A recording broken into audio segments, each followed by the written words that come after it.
Hello everyone, this is Jennifer, and I wanted to discuss the best form of payback against an ex-narcissist. And the answer is no contact. Just kidding.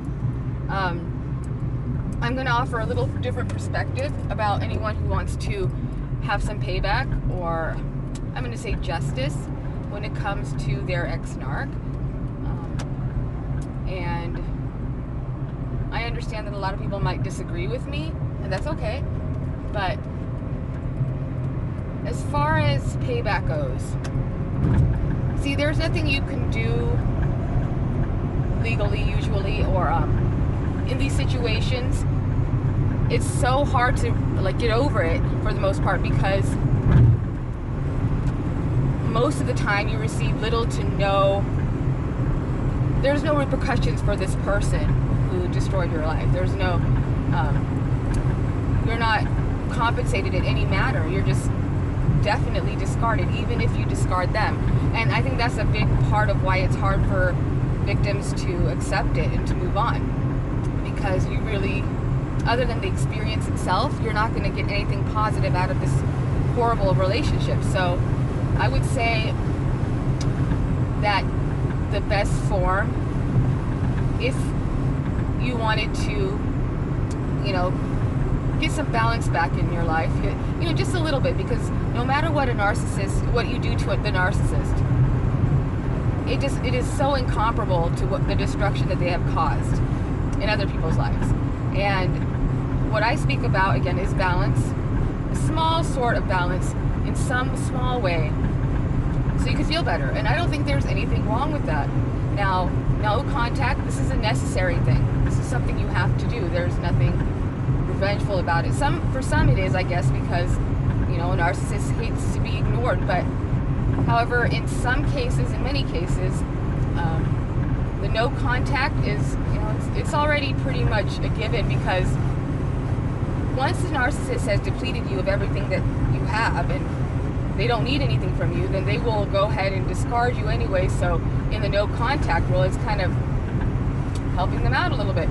And that's why they continue, because I think there's this false perception that everybody, you have to take the high route and you have to do this and better your life, and this is all necessary stuff and everything. But that does not mean that you have to just shy away in the corner somewhere and be quiet, okay? And not at all. I think you need to definitely stand up for yourself if need be, or if you want to, by all means. And whatever exposure, and I do call this exposure, I think that would be the best form of justifiable, I guess, a defense. And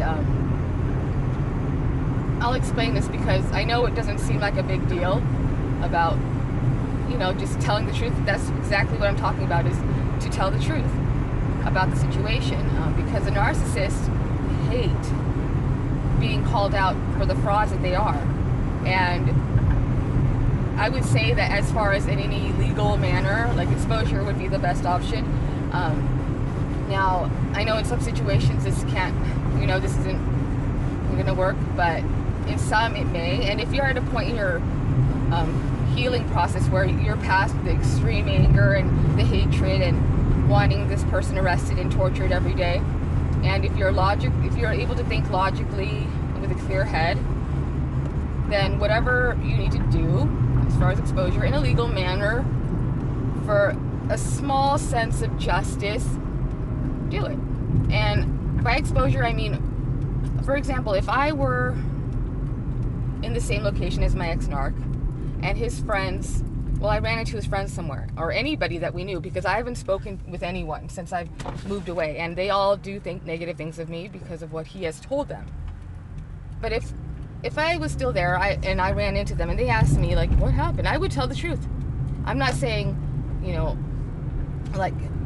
badmouth everybody and talk smack, but I would definitely tell the truth. And and if you're okay, if you can deal with whatever happens after that, then by all means do it. Because I'm not saying they have to believe you or anything, but at least say the truth.